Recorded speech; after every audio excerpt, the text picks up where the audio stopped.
रुकिए, आगे बढ़ने से पहले एक बात सोचिए।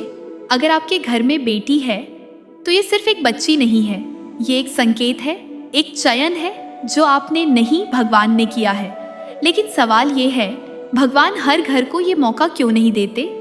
और अगर आपके घर में बेटी आई है तो क्या आप सच में उसके योग्य हैं? आज जो आप सुनने वाले हैं वो सिर्फ कहानी नहीं है, ये वो सच है जो आपकी जिंदगी देखने का नजरिया बदल सकता है। हम सभी जानते हैं कि हर दिन इस दुनिया में लाखों बच्चे जन्म लेते हैं, लेकिन क्या आपने कभी सोचा है कोई बच्चा उसी घर में क्यों आता है? वही माँ, वही पिता, वही परिवार। क्यों? विज्ञान कहता है ये एक जैविक प्रक्रिया है, लेकिन हमारे प्राचीन ज्ञान के अनुसार जन्म सिर्फ शरीर का नहीं, आत्मा का होता है। और आत्मा कहीं भी नहीं जाती, वह वहीं जाती है जहां उसका उद्देश्य होता है।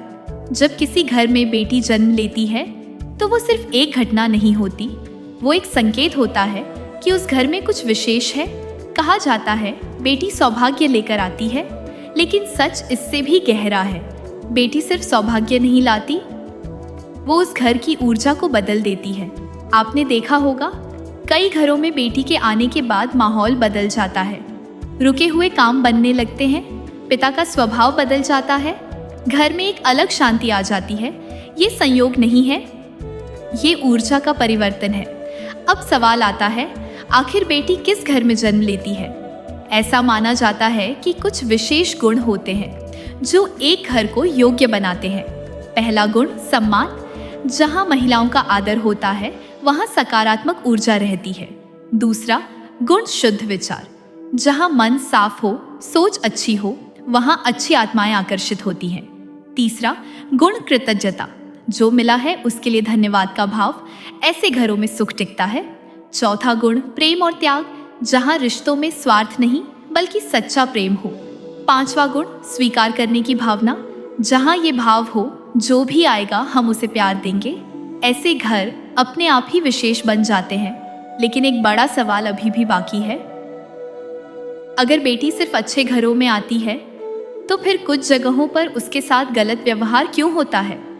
इसका जवाब बहुत गहरा है। कभी कभी बेटी उस घर में इसलिए आती है ताकि वह उस घर को बदल सके।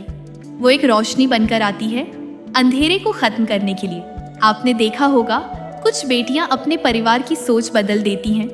जो लोग पहले कठोर होते हैं वो धीरे धीरे नरम हो जाते हैं। जो पुरानी सोच में जीते हैं वो बदलने लगते हैं।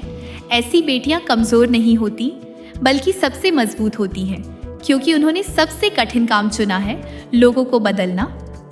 अब एक और बड़ा सवाल, क्या बेटी सच में भाग्य बदल सकती है? और जवाब है हाँ, बदल सकती है। हर आत्मा अपने साथ 3 चीजें लेकर आती है, अपने संस्कार, अपने अधूरे कर्म और एक उद्देश्य। जब एक शुभ आत्मा घर में आती है तो वो अपने साथ सकारात्मक ऊर्जा भी लाती है, जिससे घर की स्थिति बदल सकती है, रिश्ते बेहतर हो सकते हैं, शांति बढ़ सकती है। लेकिन ये सब तभी होता है जब उस आत्मा का सम्मान किया जाए। अगर बेटी को बोझ समझा जाए, अगर उसके सपनों को दबाया जाए, अगर उसे बराबरी का अधिकार न मिले, तो समझ लीजिए आप उस अवसर को खो रहे हैं जो आपकी जिंदगी बदल सकता था। अब सबसे गहरी बात सुनिए, कभी कभी वही आत्मा जो किसी जन्म में आपके बहुत करीब थी, इस जन्म में बेटी बनकर आती है। शायद कोई पुराना रिश्ता, शायद कोई अधूरी कहानी। इसीलिए कहा जाता है रिश्ते बदलते हैं लेकिन आत्माएं नहीं। तो अगर आपके घर में बेटी है तो समझिए आपको चुना गया है। ये सिर्फ एक जिम्मेदारी नहीं, ये एक बहुत बड़ा अवसर है। उसे पढ़ाइए, उसे आगे बढ़ाइए, उसे वो सम्मान दीजिए जिसकी वो हकदार है, क्योंकि जहां नारी का सम्मान होता है वहीं सच्ची समृद्धि आती है। अगर आप मानते हैं कि बेटी भगवान का वरदान है तो कमेंट में ज़रूर लिखें, बेटी मेरा वरदान है। और इस वीडियो को उस इंसान तक ज़रूर भेजिए जिसे ये समझना बहुत ज़रूरी है। जय श्री हरि।